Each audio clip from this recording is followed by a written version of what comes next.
Chaitanya Prabhu Nityanand Shri Jagannath Shri Gaur भक्तवृंद Hare Krishna Krishna Krishna Hare Hare Ram Ram Hare Hare. So as the title suggests, this is karma and astrology. We have to discuss these two topics together because actually astrology is simply an indication of karma.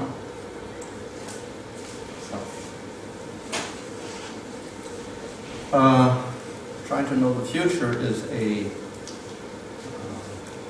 curious subject. Everybody wants to know what's going to happen in their life or in the world in the future. And for ages, people have been thinking about this. How do we understand the future? How do we know the future? And there have been various methods of doing this, most of which are discredited by science.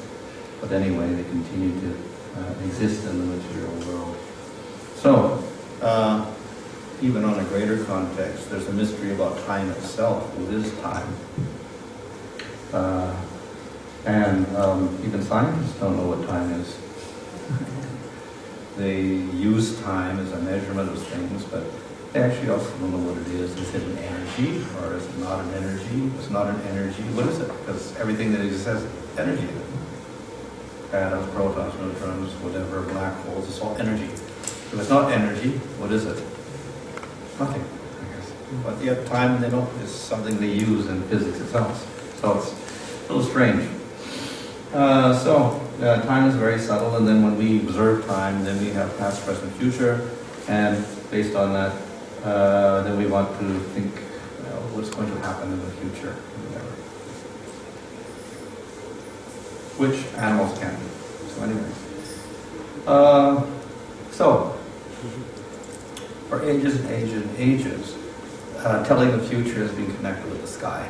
Why, we don't know, but it's one of the means. There's other means also of telling the future, but one of them has been the sky. And all civilizations in the past looked at the sky, and through that they somehow try to understand the future. One reason, of course, is because some things are predictable in the sky. We have the sun rising every day. We have the moon changing its cycles every month or whatever like that, goes through a cycle. Seasons change, etc. So these things are predictable. So time, in one sense, is predictable, and the solar calendar is actually predictable, and seasons are predictable. Other than that, we get the moon cycles. So even to do that takes some observation and calculation. So you want to know when New Year's Day is, how many days off, then you have to calculate. Seasons is one thing, but then more than that, even auspicious or inauspicious events. And then for eclipses and things like this also become a matter of prediction. When is the next eclipse going to come? So for such things, more complicated formulas are needed, and more precise observation of the sky is needed to figure out the speeds of the sun and the moon, etc. So many ancient civilizations were always looking at the sky. And universally, more or less, they divided the sky into 12 parts, where 12 equal signs based upon what they saw in the sky. And within that area is where all the planets move. Sun, Moon, Venus, Mercury, etc. move within a certain belt. And so the belt that it touches has certain configurations or constellations of stars. And so they divided this up into 12 sections of the zodiac as we know it. It's called the Jyotish Chakra, or the zodiac wheel. Okay. So, as I said, people have been looking at the sky for ages, not just in India, all over the world. So we have a monument like this, built 2,600 years before Christ in England, a very, very cold, foggy climate. And the people were so-called primitives and maybe cavemen or whatever, and they went and hauled these stones, huge stones, from maybe 100 miles away, and they built these structures like Stonehenge. And most people didn't know what it was for, and then finally in the 1950s and 60s they recorded the position of the stones, did some calculations with the computers, and then they figured out it was for astronomical calculations, predicting the summer solstice, winter solstice, eclipses, etc. and rising of certain planets. So that was done by primitives, so-called primitives, long 5,000 years ago or whatever. So even primitive people were looking at the sky, and they made great endeavors to do this. They hauled these stones, and it must have taken them 100 years maybe to build this thing. And they went to all this trouble just to predict the future. And of course we have Egypt about the same time, built these huge pyramids, which they don't actually know what they're for because they're not tombs. There was no mummy inside the main thing. It was empty when they got in there, and no one had been in there before, so it's not a tomb. They think maybe it has some astronomical significance. It's aligned very accurately to view certain planets at certain times, etc. Also done with great labor. These stones again were hauled for long distances again by somebody or other, slaves I guess, and huge blocks, huge blocks, which a machine actually cannot handle, like a truck. You can't put it in a truck, they're so huge. And they took them, a lot of labor to make one of these things, and they made so many of them also. Huge structures, great endeavor, and it's all aligned very astronomically. The directions are very exact, etc. They say even the circumference is related to the circumference of the Earth, etc. Many things there. And Iraq, which was in Iraq now, Babylon, and those Sumerian cultures, they built ziggurats. And these are like, pyramidal structures. And again, look at the sky. And the other side of the world we find in much later culture, of course, is 1080, the Aztecs, just before Columbus. No, I guess after Columbus, 1492. But think about Columbus's time, we have the Aztecs in Central America and the Mexico area. Huge pyramids they built up. Very huge ones, again, with great endeavor. And Mayan civilization previous to that in Central America, again, they're building these pyramidal structures. It was the observatory itself. It looks like a modern observatory. You can put a telescope in there maybe. So they were looking at the sky again. And of course we have the Mayan calendar at the end of the world in 2012, December or whatever. Never happened, but anyway.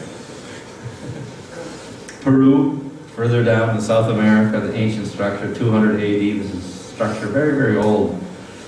Some ancient culture was there, and they built this structure here. And actually, every month, the sun would go through a different notch. And so this way they measured the months. And of course, later on, we have the Inca civilization in Peru with Machu Picchu and things like that. Also, astronomical observations. And in Asia, Southeast Asia, we have Cambodia, Angkor Wat is aligned very, very accurately according to star positions in the sky. China, this is actually an observatory also, used for observing planets, etc. In India, we have, here in Delhi, we have this observatory. These strange-looking structures were used for viewing the stars and taking measurements, etc. Quite a bit later, but based on earlier things. Konark, the sun god, was actually dedicated to the sun god. It's all over. And there's the 12 months of the year on the wheel, etc. So, a lot of astrologies. So, of course, we get out of this wheel of karma because time, wheel, and karma are all related to each other. So anyway, the ancient civilizations were looking at time and the rotation, how it goes, seems to repeat itself over and over again, and to find patterns in that, etc. So the theory of karma has evolved. It's slightly there in other cultures of the world, but it has developed, or we have a more systematic formula of action and results of action in India, in the Vedic culture and knowledge. So this is what we call Daiva, which literally means simply but your future, whatever, or your karma. So for human beings, we have responsibility for actions. and the actions come from desires. So we have two types of desires, one for enjoyment and one for avoiding suffering. Most people won't want to, have a desire for suffering. So they want to avoid suffering and they want to get enjoyment. So basically it's one desire, how to get some happiness in the world, but the negative side of that, let us avoid the suffering. Right? So to do that, to fulfill that desire, then we do actions.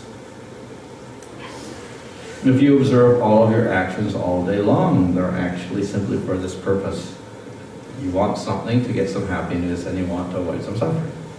Everything you do is like that. All your whole life is dedicated to this, life after life. So, and we have the desires, and then we do actions. So, they get an immediate result, something, either complete success, partial success, or zero failure. And something more also happens. And out of these, out of these results, we get some enjoyment, perhaps, if we're successful. If we're not successful, we don't get any enjoyment. Or we make some suffering by doing a certain action. So we get some experience from that. So based on that, this is something good, acting in this way, but this is good, so I will do this again and I will get the same. We get impressions in our mind which compel us to do more actions based upon our experiences. Right? So we learn, the human being can learn, and then he can project into the future. If I do this, then I get this result.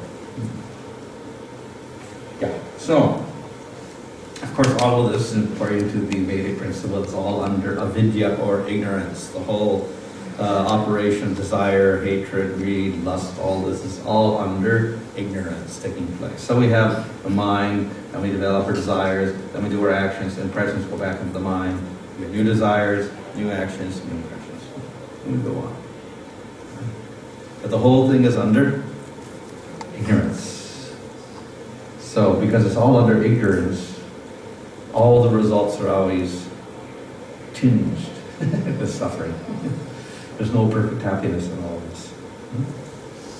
So anyway, this is one thing that happens. This is the whole cycle that goes on. So that's why we call the wheel. That's on the one level, it's just the desires, action, greed, anger, etc. developing. So, if we want something very badly, we think it's going to give us happiness, then we develop greed and lust, etc. If we don't get it when we do the action, then we get angry. And then we do some other action to counteract that, etc. So in this way, we go on in the material world like this. So, what this does, not only we keep doing actions to try to get our happiness, whatever, but every single action puts us into some circumstance in the future. That's what we call the karma. Besides getting our immediate result, we work and we get some money, that's a result. That action of working creates a result in the future life. So, what is that creation in the future? We are put into circumstances of either enjoying or suffering. Without our doing anything. Somehow we just get some happiness or we get some suffering. We don't want that suffering, we get it. We don't even strive for the happiness and we get it. Well, that's because of previous actions. So these are circumstances only. They're not desires, they're not anything, they're simply the circumstances that we're forced to accept. That is what the karma is, due to previous acts. So to get all these reactions for our previous acts, we're forced to take bodies. And so the body that we can get the experience of that karma. So we take body after body. So in this way, we get pushed into body after body. We're born, we live, we do all our actions, we die, and we're getting our karmas, we get born again, we do our activities again, get more karmas, we die, we get put into another birth again. So we got another cycle going, not just the cycle of desire and hatred, etc., and action, but the bigger cycle is birth, death, birth, death, birth, death, birth, death. So there's another wheel going on like that. So that is why we have what is called the wheel of karma, or even the Kala chakra, the wheel of time, so to speak. It's going in a circle simply because the reason is we keep having birth, death, birth, death, birth, death. This is a Buddhist depiction of the wheel of karma, or the wheel of time. It's got some spokes in it, it's got a center in it, it's got rims on it, and it's got that huge creature up at the top that's kind of devouring everybody. This is time. Time factor. If you look at the wheel, there's 6 sections. Well, there's more types of birth you can take than that, but the Buddhists have just taken 6. You get a human life. You do activities of mixed type with sin and piety, you get human life. If you do majority pious things, you get heavenly life. If you do more sinful things, you get a demon or an animal life, or a hellish life, or a ghost life. Like this, the depiction of the sections there is different types of life you can get, depending on your actions as a human being. You can go to these different types of bodies. In the center, here you see the little center of the blob. We got 3 animals there. It's a snake, a chicken, and a pig. What do they represent? Lust, anger, and greed. So in other words, lust, anger, and greed, these desires are impelling us with actions. The actions give us birth, death, birth, death, birth, death, birth, death. So this is a generation of karma. So the whole diagram is quite nicely depicting the cause, lust, anger, greed in the middle, and then we do actions, and then we circulate through different species of life because of that. And no beginning, no end. Circle has no beginning, no end. Go on like that. Okay. So, we end up in this position going on like that. Life after life. Okay. I want to get reborn again in another body. Somehow or other. Like that. This is depicted in the painting, DVD painting here. The black person there with the sword is death. And the white person there, and the woman is life with a branch in her hand. We see the baby coming up there, and it's growing up like that. And we see the other hand, the man is getting older and older, and he dies. So birth, death, birth, death, birth, death. And even we got these other species below, because you can go to animal species also. And we've got this little sign in the middle. What is that? Infinity, which means no beginning, no end. So that's the wheel. We keep going on forever.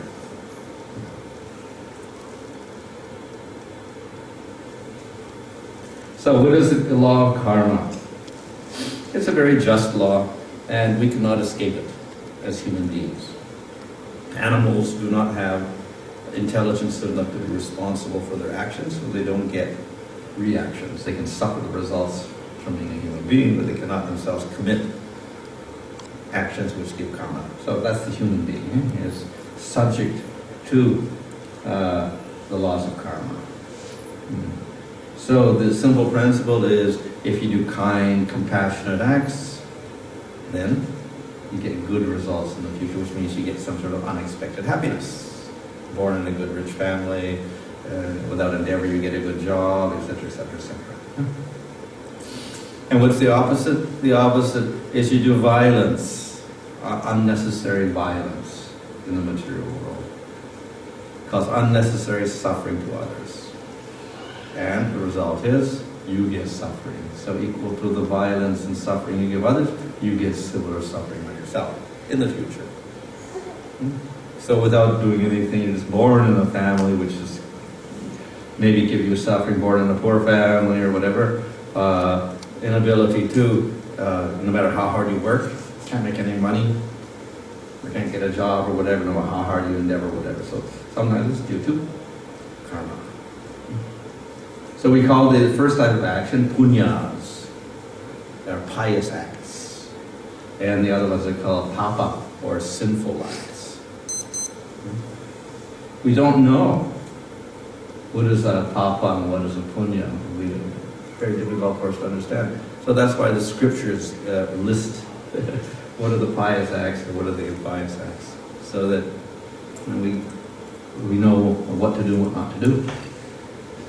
Of course, And we can say that most human beings do have a sense of right and wrong innately, but they often get a little confused about that or don't follow it. So scriptures make sure, therefore they give us nice little lists of things. However, we can analyze very carefully what it comes down to is simply this simple principle.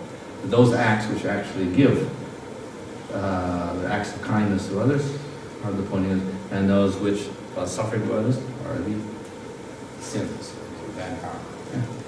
Yeah. So therefore, we do certain acts. For instance, the man there is getting an animal, eating the flesh or whatever. Then due to the sinful act, it becomes a tiger or whatever like that. So due to our actions, we get results, corresponding results. We end up in all sorts of lives.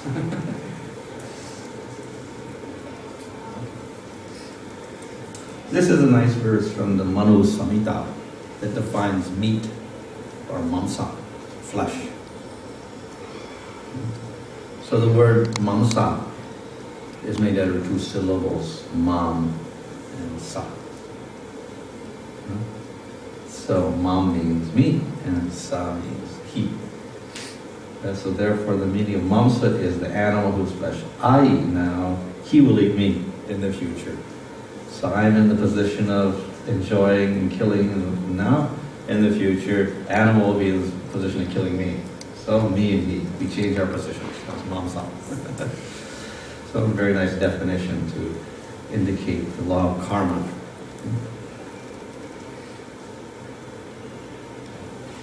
Okay, so we go on like this.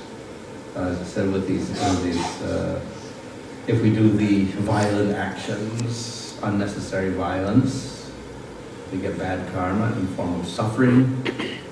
If we're suffering, often people will get angry because of their situation. Then they'll do more violent action. Then they get more bad karma. And they get more suffering. So if we start a cycle like this, generally we degrade ourselves. This is related to the gunas. This is Rajaguna sinking to Tamaguna. And when you do that, then you can sink from the human species downwards.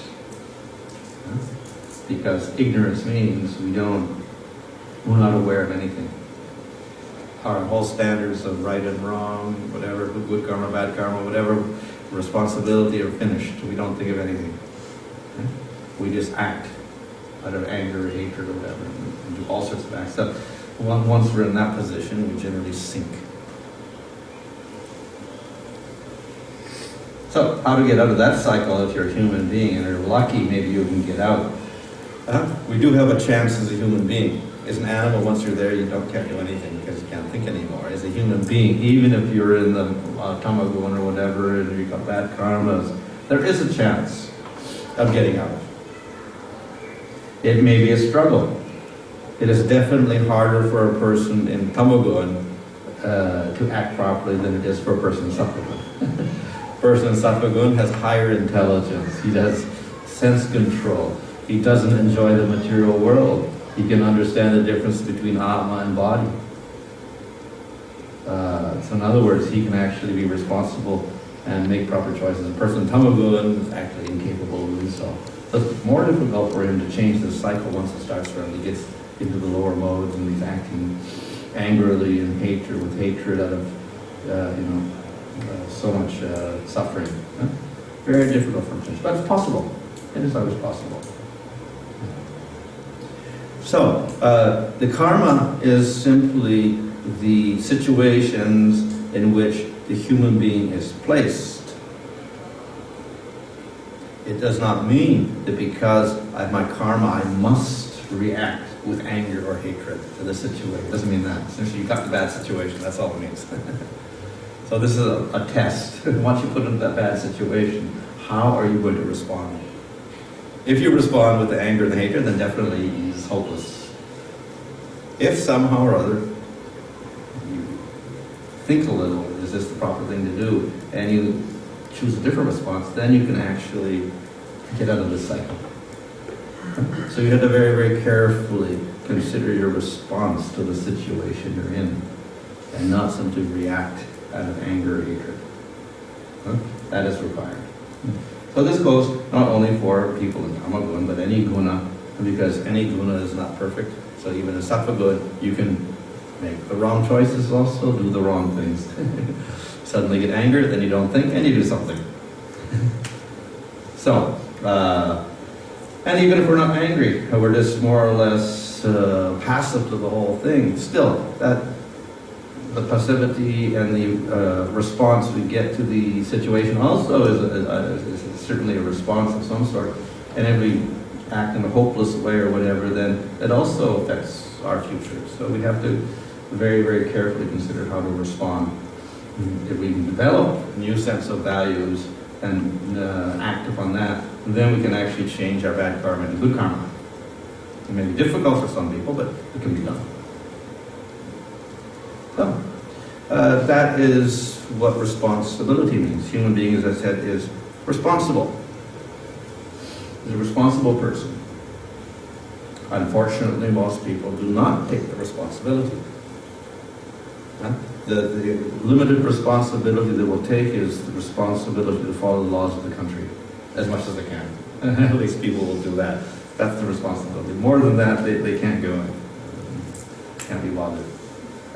But actually, we have to go further than what the law of the country says, because even if the law says this is not sinful, according to the law of karma, it could be sinful. So we have to very, very carefully consider. And every day, we're doing all sorts of activities that don't go over the line, put us in jail, but nevertheless, they could be causing suffering to others. Well, we don't get jailed for that, we don't get fined for that, but still, we're getting karma for that also. And consequently, we have to suffer in the future.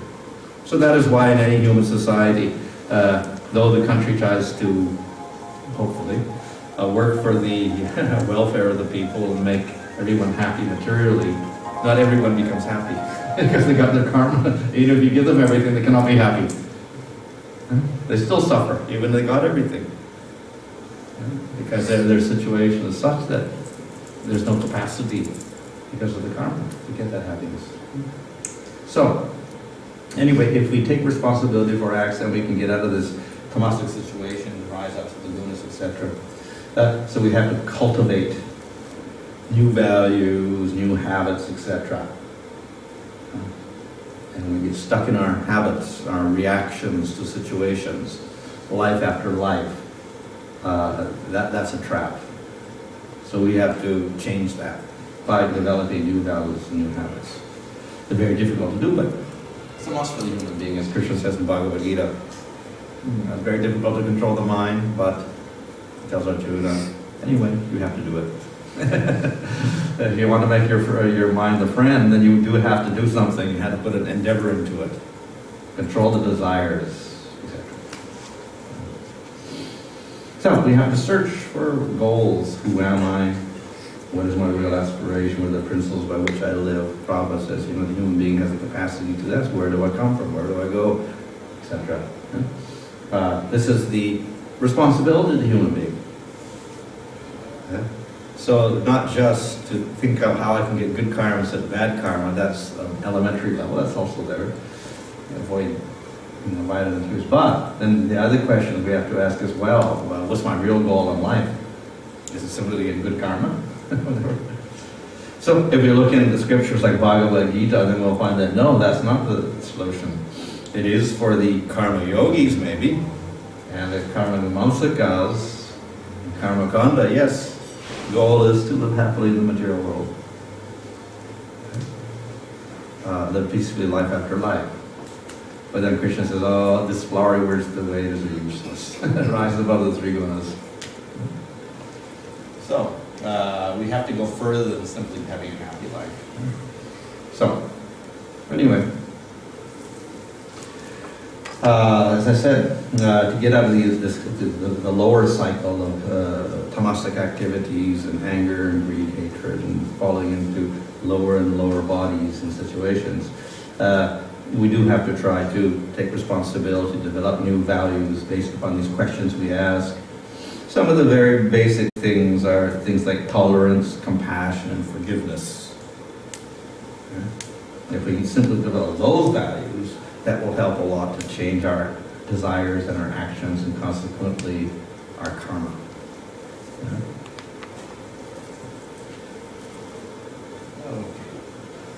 choice of action. Physical. Is it good for your health? So we have to think, is something that I'm going to do, is it going to be beneficial for my health or not? That's of course a very basic level. But we want to, we have to concern ourselves not just with the immediate result. Yes, I get some food in my stomach. We have to think the long-term results, also our karma in the future. Is it good for the mind? Well, I guess, will these activities stress me out and make me all full of anxiety? Or it'll be a cause of peace? Is it truthful? Is it based on truth, or is it based on lying and cheating, etc.? So we have to be ethical. We have to have morality behind it. Does it create beauty in the world, or destroy the world, or whatever? So we have to think of that also. It should create beauty in the world. And the fifth one, of course, is the best one. That is unconditional love. Of course, regular compassion in the material world, being kind to people, is one level. But the highest level, unconditional love, is surrendering to Krishna. So, we have these 5 questions. Good for the health, good for the mind, it's ethical, it creates beauty, and does it create unconditional love? So, if an action does all of those 5, good. If it doesn't, don't do it.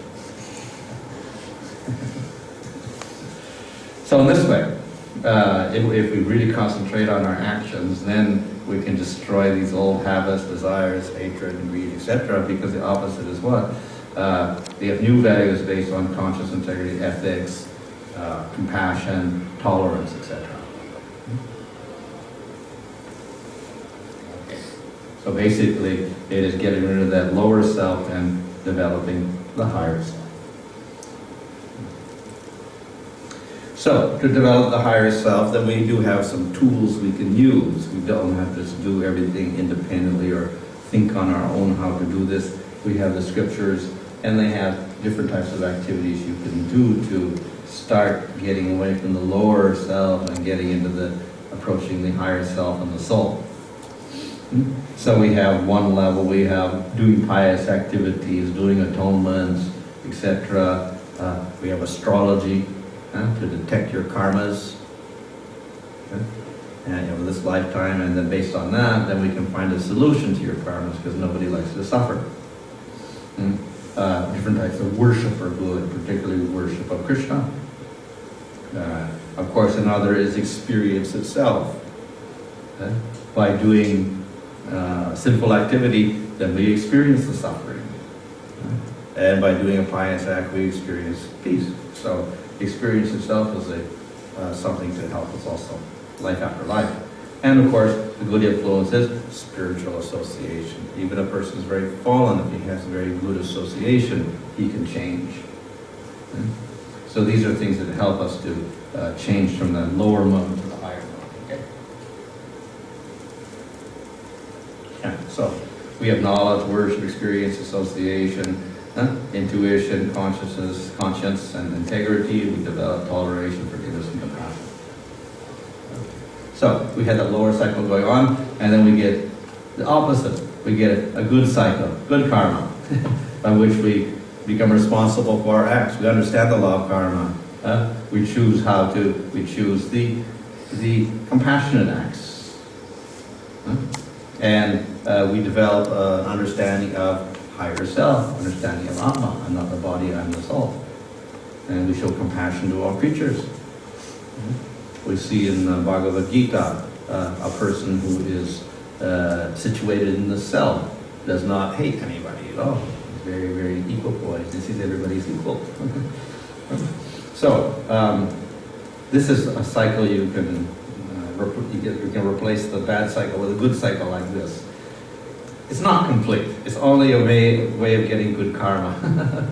Doing pious acts, getting good karma, and you can maximize your enjoyment in the material world with minimum distress. So all of these types of activities recommended in the scripture are actually working with different factors. So we have the human beings at the bottom, and then in terms of astrology, we have planets there, and David is controlling the planets who are actually just implementing the law of karma for the human beings. And above that, we have the whole force of time working to give us past, present, future, etc. And the control over time ultimately is the Supreme Lord. So we have many levels of control in this whole system of human being getting his karma. So if we want to overcome the karma, then we can go upwards one at a time and go to higher and higher levels to get good results. And we don't like our karma. Okay, so next section is the astrology part. So as I said, we divide the sky up into 12 parts because just to make it equal. That's also a good reason for that because the sun, over a period of 12 months, what we call 12 months, comes back to the same sign again. So the months of the year are measured by the signs. The sun goes through one sign a month, approximately 360 odd days. 12 signs. So 12, each sign is actually equal to a month. Not exactly the month as we have it now from January, but there's still 30 days or so each. The sun goes through all these signs like that. Okay. Oh, like that. So we have all these different signs situated. From our view of Earth, we see them like this. Earth going around, the sun is there also. And the sun will appear to be in a particular sign because of the position of the Earth. So we have a particular sign at that time of the year. As the Earth moves a little bit more, then a different sign. The sun will appear to be in a different sign. We'll go a little further, the sun will be like Leo or whatever. It goes like this as the Earth goes around. So, what is astrology? Astrology explains the karma that you'll get in this life by looking at the planets in the sky. So what is taken is your birth time. So when you're born, the sun will be in a certain position, a certain zodiac sign, and all the other planets like Moon, Saturn, Jupiter, Mercury will also be in particular positions. They all move at different speeds. And every day there's a slight change, and especially the moon goes very fast, so every day almost the moon will change. And as well as that, we do have also people born at different times of the day, so there's also factors which will give differences there. So anyway, this combination of the planets moving and the Earth going around day and night create a lot of different variations in how your planets can look in your chart. So, if we look at the chart and see where all the planets are, there's a method of making predictions. When you get sick, when you get married, when you get a job, when you get money, when you get an accident, etc. So that's simply due to the positions of planets. So that's your karma of this lifetime. It's not predicting everything, it's predicting the karmas you're getting, the major karmas of your life. It's not predicting your actions of this life as such. It's simply the circumstances that you can't avoid. That's all it's doing. Now, we combine our actions with this, then we get a kind of a transform result. If we do actions all of ignorance, and definitely everything that's in the chart will more or less be exactly there in the worst possible scenario. If we act in a very intelligent way, we can tend to modify the results for the good. So, astrology is there to help us, if we're suffering from our bad karmas, to get some solution, how to get out of the bad karma. And if we act in a certain way, we can relieve ourselves of the karma. I'll probably have to go through this very quickly because it's more like a whole astrology thing. And we don't want to get too much into it. Anyway, we got planets. Planets are the things, when we look up at the sky, they are moving. Now, we can't know how much they're moving because they move very slowly.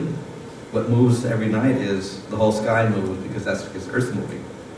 But if you look every night, gradually you'll see the sun moving through the zodiac, and you'll see the moon moving faster, actually. You can see Mercury and all the other planets moving at different speeds going through the zodiac signs.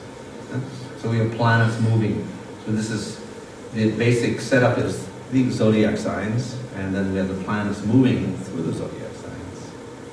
And they create different effects by where they are in different zodiac signs. That would be the planets. And we have the zodiac signs. Those are two variables there. The third thing is houses. This means that, it's a little bit difficult to understand if you don't know anything about astrology, but anyway, the Earth is moving all day and all night. When you look up in the sky, you'll see all night. The whole sky is moving actually. So based on that, at a certain time when you're born, what is on the eastern horizon? That zodiac sign, that becomes number one, your ascending sign. And then we just label all the other things, 1, 2, 3, 4, 5, 6, 7, 8, 9, 10, 11, 12, and we get a new system of houses, which is called houses, independent of zodiac signs. So every hour or so, this is going to change. The ascendant is going to change every hour and a half or 2 hours. And of course, it's always moving up. So, therefore, the time, not just your day and month and year, but your time also is important to get this, the houses. That's the most important part. Anyway, here are the planets. We get the normal planets. We don't have Neptune and Uranus and Pluto in the Vedic system. These are modern planets. They move very slowly. Nobody really knows what they do because they move so slowly. They take them, they haven't gone around the zodiac since they were discovered, so we don't know what they do. Generally, they're considered malefic stuff. Move very slow. They're also very far away and very small in most cases, so they don't have much influence. In place of that, we have two things called Rahu and Ketu, which are not actually planets. They're only mathematical points in the sky, intersection of the moon's orbit with the horizontal. The Rahu and Ketu. Those planets have rulers. They have devatas, etc., navagrahas and all that. And then they also have avatars. So for the sun we have Rama, for moon we have Krishna, because Rama is in Sun Dynasty, Krishna is in the Moon Dynasty. We have Mars and Sharma because he's very fiery, like the Mars. We have Mercury, Buddha. Actually, as in Sanskrit, Buddha is the planet. So, Buddha. Venus is Parsuram, Sukra, Sukracharya, descendant. Jupiter is Vamanadev. Saturn is Kurma. Rahu is Varaha, and Ketu is Meena. So we got different levels. We got underneath there, we got the devatas, and we have the avatars, and we have the navagrahas that you see in the Shiva temple. They also have gems, or jewels, to counteract or to strengthen planets. So the sun has ruby, moon has pearl, Mars has coral, Mercury has emerald, green stone, Venus has diamond, Jupiter has yellow sapphire, Saturn has blue sapphire, Rahu is gomid, and Ketu has cat's eye. Some planets by nature are considered good. Venus, Jupiter, Mercury, or generally the moon, if it's getting bigger, not getting smaller, is considered good. Planets by nature considered bad, or Saturn, Mars, some of the sun is kind of in between, and Rahu and Ketu, malefics. The other's called benefics. So if you have a malefic in your particular place for marriage, for instance, that creates problems. And as you get 2 malefics or 3 malefics, it's even worse. So if you have Saturn, Mars, and Rahu in your 7th house, the marriage house, then it's very bad for marriage, for instance. Prediction is your marriage may fail like this. So that's indication of karma according to the nature of the planets themselves. But the bad planets can sometimes become good, depending on house and ascendant, etc. Time, the actual time. So we cannot always say that Saturn is going to be bad or Mars is going to be bad. They can also be good. And the good planets can also be bad. So this is a little bit. Okay. Anyway, zodiac signs.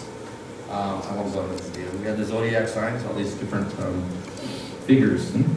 Like starts with Aries is considered the first sign there. The goat over there. And we go this way: Taurus, the bull; Gemini, the twins; Cancer, the crab; Leo, the lion; Virgo, the woman; Libra, the scales; Scorpio, the scorpion. Sagittarius is the person with the bow, Danus, archer. Capricorn, considered the Makaras connection, some sort of fish. Aquarius, or Kumbha, water pot, person holding a water pot. And Pisces, fish. These are named because of the shape of the star patterns in the sky in that particular place. Like two little fish or something, whatever, apparently. So we get these zodiac signs from that, etc. So the zodiac signs have planets owning them as well. They're particular zodiac signs. I mentioned that the yellow ones are the Jupiter ones, the red ones are the Mars ones, the purple ones are the Venus ones, the Mercury ones are the green ones, like this. And the blue ones are the Saturn ones, like that. So they actually have owners. So if the planet is in that house, it becomes stronger. And if Saturn is in its own house, Aquarius or Capricorn, it becomes stronger. Jupiter is in Sagittarius or Pisces, it becomes stronger. And if they're in other enemy houses, they become weak. So we get strong and weak planets, not just good and bad planets, we have strong and weak planets also. Another variable. And the zodiac signs also represent part of the body. So the first sign of the zodiac is the head, the last one is the feet. So in between them, get all the organs of the body. So if you get all your bad planets in this particular sign, it creates problems in that part of your thing. So, for instance, Leo is the heart area, so you get all malefics there, then you get heart problems. Or lung problems. You got it in the lower Cancer, you get stomach problems. You got it on your feet, you get leg problems. So this is about the houses. As I said, this is variable all the time, every few hours these change. The planets aren't going to change their signs because they move very slowly, but the houses keep changing all day and all night. So this is why different people born on the same day are going to have completely different karmas, because their ascendant is changing. God, we won't do this. That's just the change. So, this is important because this is how we make the predictions. The first house is your body and your character. So, if you've got strong, nice planets there, you've got a good character. If you've got bad planets there, you've got a bad character. So, you've got the malefics there, Mars, Saturn, Rahu, then it's going to be a real problem. Angry and, whatever. Bad nature. Second house is for money and for family members. So if you have good planets there, then you get good money. If you have bad planets there, you may not have to struggle. Third is brothers, sisters, etc., and travel. Fourth is mother, house. Fifth is children, education, also spiritual life is there. So if you get good planets there, you get good children. If you get bad planets there, difficult to have children, etc. Sixth is enemies, this is the bad house, sickness, etc. If you have a lot of planets here, it's very bad for your health. Seventh house is the marriage house, spouse, partnerships, etc. If you have good planets there, then good marriage, bad planets, bad. Eighth is the worst house. This is obstacles, enemies, etc. Accidents. Ninth house is good house, father, religious life, and travel also. 10th house is for your profession, your job, your boss, etc. Very important one. 11th house is for success, gains, friends. 12th house is a little bit negative, losses, death, etc. So, depending if the planets are in, there could be anywhere here, depending on time of birth. Not just date, but the time itself will determine which house these planets go to. For instance, you have Mars, the bad planet, a fiery planet, in the first house. So you get accidents or burns or whatever. If it's in the fourth house, then your mother has to stop, or your house gets burned down or whatever. If you have Mars in the seventh, then you get accident with the wife, or you quarrel with the wife, you get a divorce or whatever, something like that. It's generally how bad planets are in houses. Some houses are by nature bad. The sixth house for sickness, eighth house for accidents and obstacles, 12th house for losses. So if good planets get in these houses, they become weak. And they're good houses, they're good, and then these houses, they become weak. For instance, we have planet in the 8th house, or planet in the 12th house, planet in the 6th house, these are the bad houses. So the planets in themselves also have qualities. Zodiac signs also have qualities and significance also. We won't go into that too much. Like the houses, they signify certain things. So the planets do that. So sun is for vitality, energy. If you have a weak sun, then your vitality is low. Moon is for the mind. You have a strong moon in your chart. Very, very good. Weak one, that's very, very difficult for you to concentrate. Mars is for strength, muscles. Athletes will have a very strong Mars. Or soldiers, very strong Mars, because it means aggressive instincts, etc. Mercury, very good for intelligence, memory, computers, travel, etc. Venus is for, obviously, enjoyment, love, etc. Jupiter is that's considered the best planet, and wealth, generosity, law, justice, etc. Teaching, wisdom. Saturn is, the strong point is willpower, determination. Negative one is it slows things down. And you get a lot of problems. Karma, it's the planet of karma. It's considered the worst planet. No, anyway. Ascendant is very important, so you've got planets in the ascendant. Your nature will largely be affected by those planets. Okay? Or the moon, where the moon is, or planets with the moon. This will also affect your nature.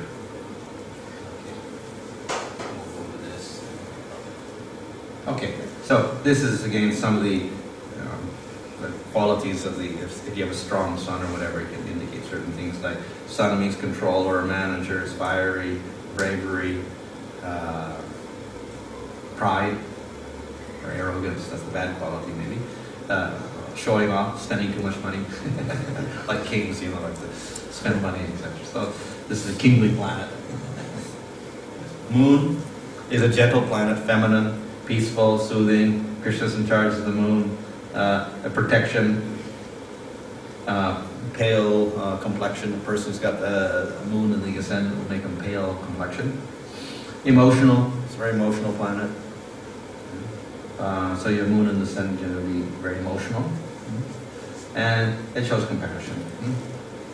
Mercury, intelligence, as I said, quickness, communications, traveling. Comedians often have a strong Mercury. They talk a lot. Mars, this is a bad planet. Aggression, anger, destruction, impulse, fighter, action. It's good for Kshatriyas. But it cannot be uncontrolled. It has to be under some control even for Kshatriyas, otherwise they become dictators. Mars is Nishramadeva is the deity. Jupiter is considered the best planet. Wisdom, generosity, happiness in general. It's an expanding planet, so people that have Jupiter in the ascendant may be fat also, because they expand.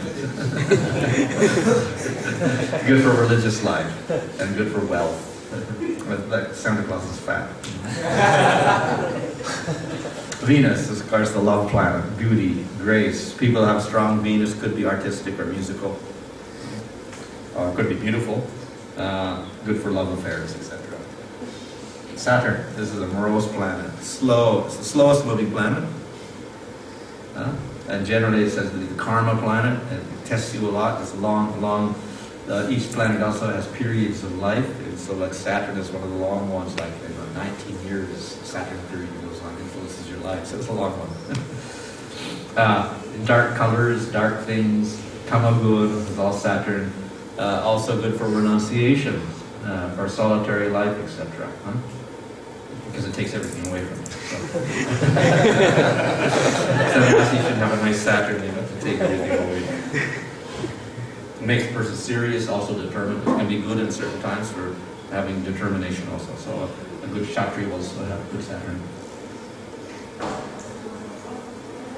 Okay, so we have bad planets which will affect the signs in the house. We have good planets and bad houses. Basically, the good planets get weakened. Yeah? So if you have a Jupiter put in a 8th house, then your possibilities of money get less simply because Jupiter means money and wealth. Yeah? So then we get all sorts of suffering. Poverty, sickness, accidents, losses, affliction of family members, tension of married life, unemployment, etc. So many things. We try, we can't do anything. That's our bad karma due to our bad planets. And weak planets or planets placed in the wrong place. Okay, so what do we do? we have some remedies in astrology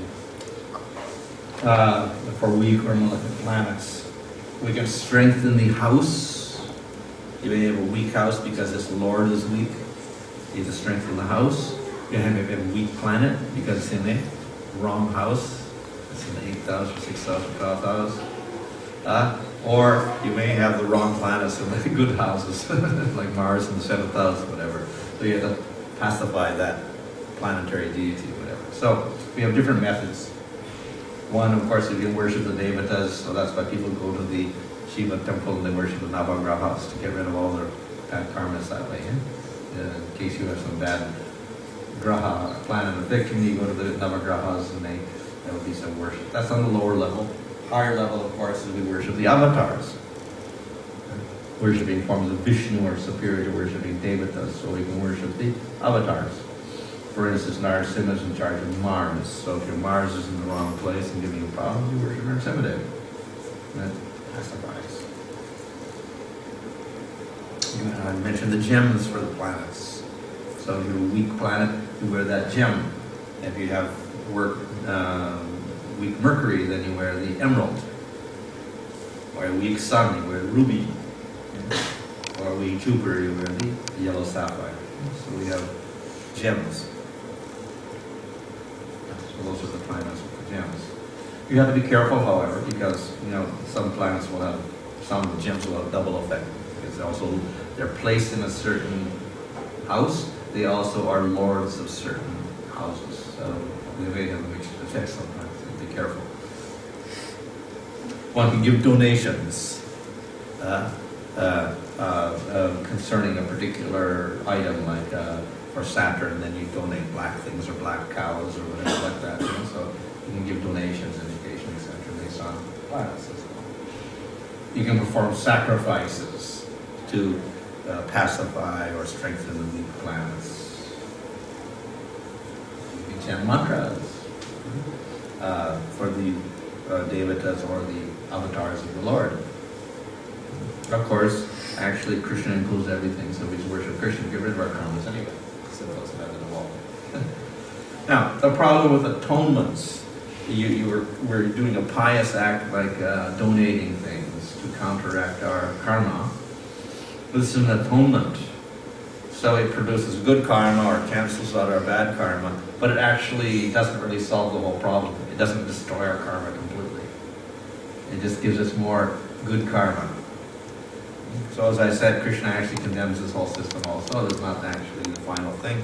It keeps us in the material world. So we have methods of destroying karma completely, not just modifying it to make it nice karma so we can enjoy happily in the material world. So we have some things that will do that. We have Jnana Yoga. If you get liberation through Jnana Yoga, you've destroyed your karmas. Liberation means no more karma. So it can be done by Jnana Yoga. Of course, on its own it can't do it. It needs some help from Bhakti also to get liberation. This is a difficult process because it is intellectual in nature, and only Brahmanas who are qualified can study the Vedanta and progress in this process. So it's a little bit restricted as well. And basic understanding is we're not the body, we're the self, and we study the Vedanta Sutras and the Upanishads. Ashtanga Yoga is a method of destroying karmas in the subtle body, also by practice of asana, pranayama, jhana, and finally samadhi. So when we perfect the process of yoga, again we can destroy all of our karmas and we can also get liberation. This is done with the help of Paramatma. And the third process is Bhakti Yoga. This is the easiest process of destroying our karmas. We do it not by trying to control your mind and stopping all of your actions and desires, as the yoga process is doing, but we strengthen the Atma by strengthening the unconditional love in the Atma through Bhakti, offering things to Krishna. Destruction of karma is a side effect, it's not the whole goal here. For Gyanis and Yogis, generally destruction of karma is the goal, because liberation is the goal. Liberation means no more karma. Okay? For bhakti, the goal is not destroy karma. The goal is prema, unconditional love for Krishna. The side effect is destruction of karma. It happens without endeavor. Okay? So this is a much easier process, which Krishna indicates in Bhagavad Gita with these verses, like from chapter 9. Whatever you do, whatever you eat, whatever you offer, give away, and whatever austerities you perform, do that, O son of Kunti, as an offering to me. In this way, you'll be freed from the bondage to work. That is, you're free from your karma and its auspicious and inauspicious results. That is, papa and punya are both karma, so you're free from that. With your mind fixed on me in this principle of renunciation, you will be liberated and come to me. So we attain the result of destruction of karma, but the goal is actually to attain Krishna. So that is actually the easiest method of destroying all your karma. Oh, okay. Any question there? I wanted to ask you, for creating the horoscope, we need the date of birth and time and place. Place, yeah. So, I mean, we were born somewhere, but we are living here. Does it have any influence then? I mean, any connection? Well, no. The birth chart is the one that's the main chart, the birthplace. And the time you're born, based on that we cast your chart, and from that we figure out your karma. It's not where you are now. Does it have any influence? No, not on that. Okay. Maharaj, when you were showing that, you said that if in the wrong planets, if you have the bad things, then you have like accident to your mother or thing. Yeah. So my question is like, my mother would have a separate karma. So how would my thing affect her karma? She has a separate path. Yeah. Like even with friends, if well, this is indicating your relation with your mother and the suffering that you experience due to that, rather than her actual. It's not that your chart is causing her karmas. She also has her individual chart, but obviously people are related. So karma is not just one person independently acting in the world. It's all related to everybody else's karma, and in this interaction, we also affect each other. And by our acts, we can make matters worse or better also. So, and it's not just one person we're acting, interacting with so many different people. So we generally try to just concentrate on one person, his karma, but actually it's this whole network of things going on in relationships. And everybody affects everybody. So it's not only with the blood relatives, it's also with your, like even office colleagues or friends that you have. Yeah, they're also going to affect. Can if you have an approximate time, can that time be corrected and then one can achieve? There are methods of doing that. It's a little tedious process. You have to start looking at the various charts of the various times and see which matches your life or something like that. That's one way of doing it. There's other methods also. They do. If a person is born in a particular place, in a particular time, particular hour, suppose in a hospital, there are 5 children born at the same time or almost same time. They will have similar karmas actually. Yeah. The generally they do, like twins. They often have very similar, it's not just the genetics, but actually their karmas are the same or whatever, quite similar patterns. And they have different persons born, one in a high family, one in a low family, both born in London at the same time in different hospitals, but they have kind of similar patterns in their life anyway. Because of that, of course, in different situations, but it's very similar patterns. So you said the gems which you can wear help us to, if your planet is weak, it helps. How does that help actually? It's a physical stone. Oh, because every planet also has representatives, so to speak. So they have the same Shakti. So a gem is one of the Shaktis. There's also like a flower and a plant for that particular planet also. So the various items you can have for the planet. A gem is maybe one of the more easy ones to work with. It also has certain power. A lot of it because of the color itself. So each planet has a color, and then the gem is that color. Well, let's thank you for the class. if there's a devotee who's trying to practice Krishna consciousness, and as per his chart, he is supposed to go through a tough phase of life. But the devotee is trying to become very sincere in practicing Krishna consciousness. Yeah. Now, how will this both equate in terms of going through the particular phase of life? Will the devotee still suffer, or will Krishna reduce, or how will it Well, work? this bhakti destroys all your karma also. Yeah. It does. How it works? Yeah. So, even if all karmas are destroyed, even for devotees, even for a praying bhakta, it will be some pattern of karma anyway. So there'll be a little pattern there that could be predictable also. It won't be very intense, but there'll be something there at least. So for devotees who are practicing, yes, you'll still have some effects or some pattern going on, even if your karmas are destroyed. Of course, if you're not so advanced, then you have maybe more karmas there also that aren't destroyed. So the pattern will be more evident as well. The only thing, the other thing is that even if the karmas are there, if you're sincerely practicing devotion, you become detached from everything anyway. And you simply accept your karmas as the desire of Krishna, the will of Krishna, so you're given detached completely from them. You don't suffer from them because you have detachment. Maharaj, you know those houses that you were discussing about? Yeah. And I think the house... The house. Was it the fifth house where education and spiritual life was... Yeah. Yeah. So if our spiritual life is basically dependent on that house and our position... Yeah, the spiritual life, we do take it in a very general sense, like dharma. We don't take it in terms of bhakti. Because bhakti ultimately it's not influenced by karma. But by taking the strength of your fifth house and your ninth house, which are kind of the spiritual houses, the person who has, it'll be easier for him to do bhakti because he has more punyas and more sense of dharma, etc. That's all. But dharma is material, whereas bhakti is spiritual. So actually you cannot predict bhakti.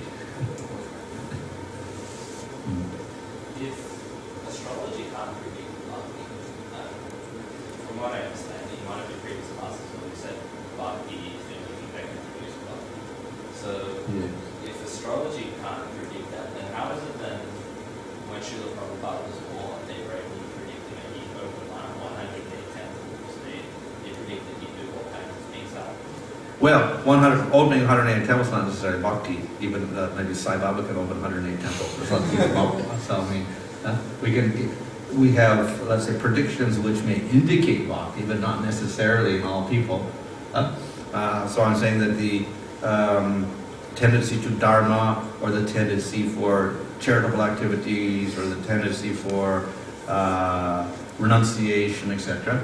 Those things you can put some sort of measure on there in the chart, but the ultimate bhakti, the person may be beyond that, may be beyond the whole thing, whether he's devotee of Krishna or not. You can't really ultimately predict, but we can say certain charts will be more favorable for development of bhakti than others. That's all, because of the dharma influence will be more, etc. So, in relation to that definition from Manu Samhita about Mamsa, where you describe I'll eat you now and you eat me in the future. So isn't that create a loop like that will go on? Yeah, so that's not a literal thing, obviously, because then you go back and forth every lifetime. The cow eats you and you eat the cow and then it goes back again. So it's obvious. It's just meaning that the general idea is that somehow or other we're going to get a similar effect from somebody, not necessarily the cow. That's all. Can you recommend astrologer? What's that? Name an astrologer. Oh, I know you have to look. You have to look around and find somebody you can trust, I guess. There are many astrologers around. Most will probably, I don't know. A lot of them are into money, so you have to be careful. They just like money, so choose a devotee if possible, at least.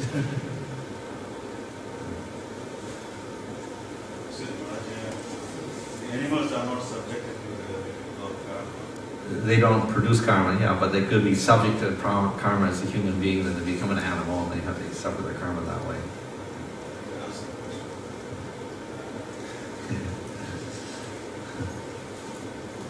Christian service may be a little bit different from the topic of it means pertaining to the topic. In the because it says good karma and bad karma. How about because in the human form of government, one being recruited as a soldier, and it says that do not kill, but you've been recruited by some form of the government and you've been assigned to fighting and etc. Yeah. But if you do not follow them, you'll be persecuted or whatever the code is. Now, you are only performing your duty as a soldier. What will happen to the next if you kill innocent people or whatever? What will happen? So, will it produce good or bad karma to the people who's only performing his duties? Because if you've been, you kill ordinary people, you will be put in jail. If you've been assigned to kill these people, you will have a medal if you are performing your duty. So what is the best? So there are certain duties. So even in Bhagavad Gita, Arjuna was a kshatriya. He was a warrior and he had to kill. And then Krishna says, well, if the kshatriya kills in the line of duty, no sin. So that's an exemption. But then the kshatriya, we understand, also is actually a good person. In other words, he is defending with the proper reason, not the wrong reason. So we have some soldiers that maybe are fighting for a good government for a good reason. Very good, okay, fine. They're doing it for the good purpose. No sin involved. If they're under a bad government which is doing it for the wrong reasons, then of course, they may have to bear the result of that. Then even if you're in working under a good government for good reason, but in your act of killing, you do the wrong thing and you make wrong choices and you kill the wrong people for the wrong reasons. You kill the innocent people instead, then that again becomes a sin. Because during the war, you cannot do that. According to the Kshatriya code, you can only kill another warrior. You can't kill the women and children or the old people. You can only kill another soldier who's fighting with you. That's all you can do. So that's no sin in that. So there's, the general thing about violence is there, but then there's also exceptions to the violence. If you're trying to defend yourself, again, and you commit violence, it's not a sin. So that violence is a very general principle. There are exceptional cases also. Maharaj, you spoke about that sometimes we go through difficult phases, and in difficult phases they are also good for they develop qualities like renunciation. So when we are going through difficult phase, or we know that according to our astrology we are going to go through some difficult phases, then how do we become strong enough to take that phase? And we hear that through devotional service and all we get strong. But is it just service, or is it more of reading and hearing that makes us strong? Oh, well, hearing and reading is also service. We have different types of devotional service, like hearing, chanting, remembering, whatever. Also, of course, washing the floor is also service, but there's so many types of service you can do. It's all good. All types of bhakti are good. So anyway, if we're going through difficulties, as I said, often Saturn is the karma planet. It creates difficulties, obstacles, etc. So one of the things we learn is that we have to tolerate our situation and not overreact to it. And at the same time, from the devotional point of view, we realize that the difficulties caused are due to my previous actions. So I'm ultimately responsible. But therefore the devotee simply accepts that as the result of his previous acts and continues his devotional acts. By doing so, he gets the mercy of Krishna. If we start overreacting to our situation, lamenting, and trying to do all sorts of things in the material world to counteract it, then generally it gets worse.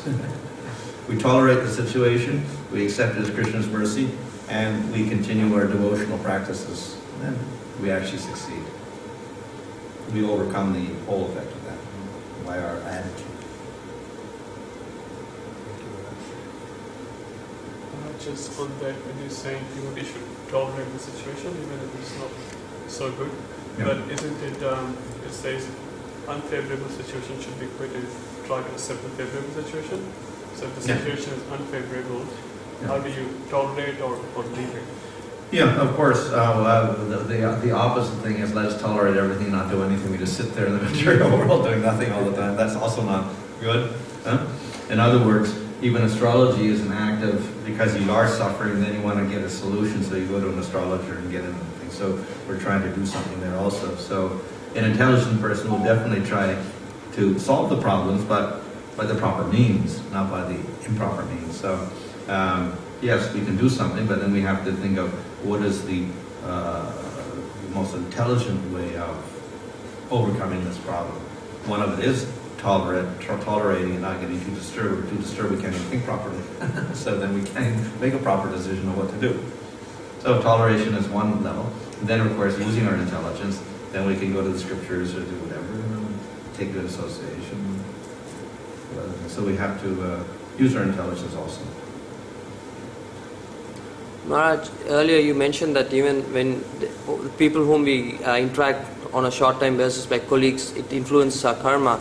So does Shastra give any reference like what is the level of interaction or what we should interaction so it does not affect our spiritual life or our...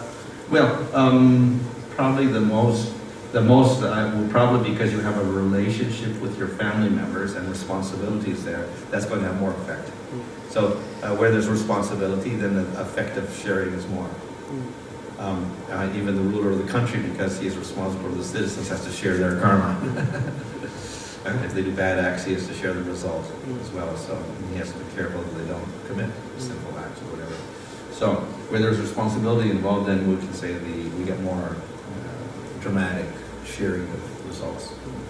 So generally, family members, children, and parents, or husband, wife, or whatever, then you get more effects.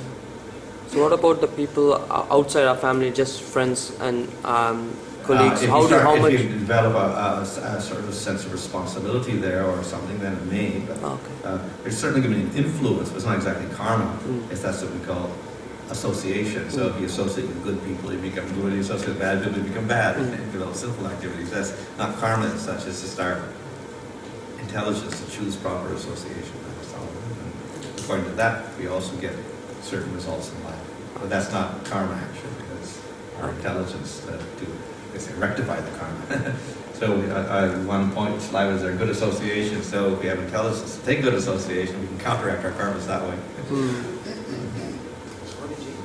What happens to children who are born on, say, Janmashtami at the same time, Ram Navami at the same time, Gaura Purnima at the same time? What kind of karma or what kind of effects? Because these are all...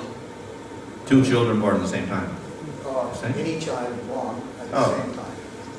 Any child born at the same time. Same time as the appearance day of Lord. On Janmashtami day, when appearance day, or Purnima day, when... Well, astrologically, it's not exactly Krishna's midnight time because his chart was very special, so we have a different chart completely, so obviously their charts are going to be somewhat different. It's an auspicious day, definitely, but still the karmas are there as well. So.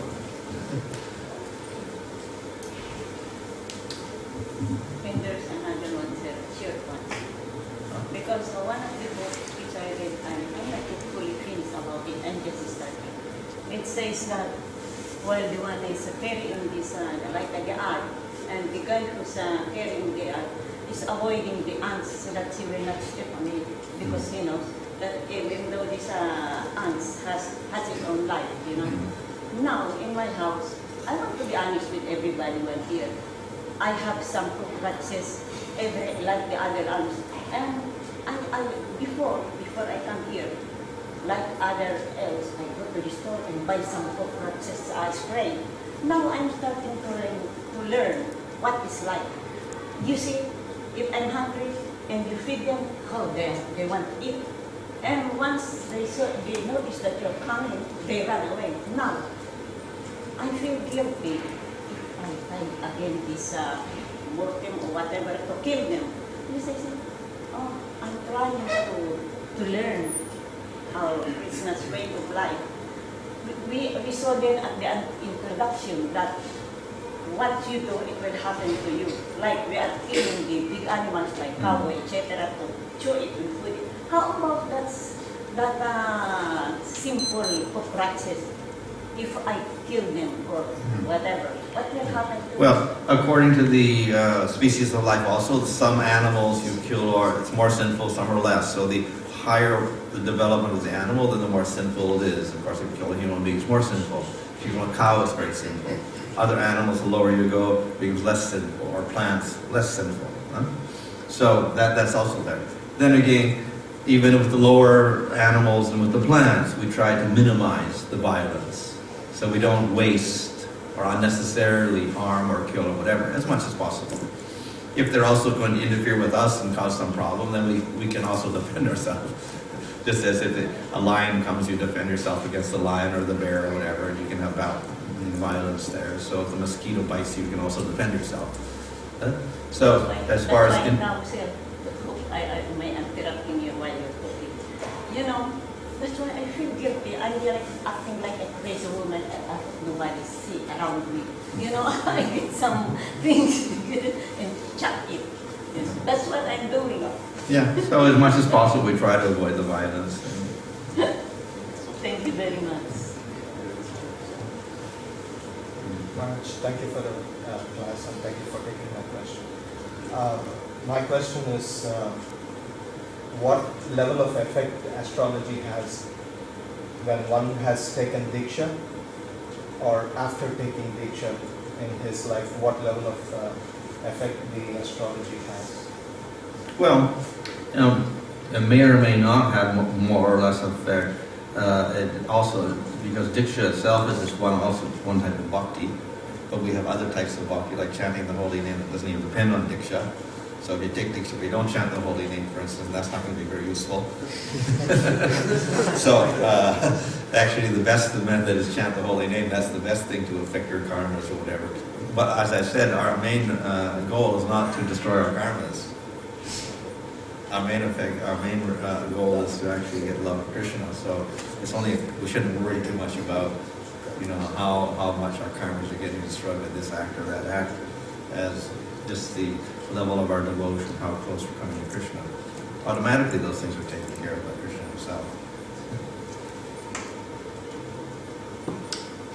Okay. When you said some karmis go to Shiva temple and they do some puja, some yajna, just to minimize their reactions of karma, does it really get minimized? Isn't it like they have to suffer maybe today or tomorrow? Well, as Bhagavatam says, there are atonement processes like the elephant and going in the water and then he comes out and he sprinkles himself with dust again. So there are atonement things. How much they're going to give effects now in Kali Yuga is probably very little. Very, very little. Because the worship's not done properly anyway in most cases. So they have very little effect. So the most powerful way is surrender to Krishna. Okay, Hare Krishna. So,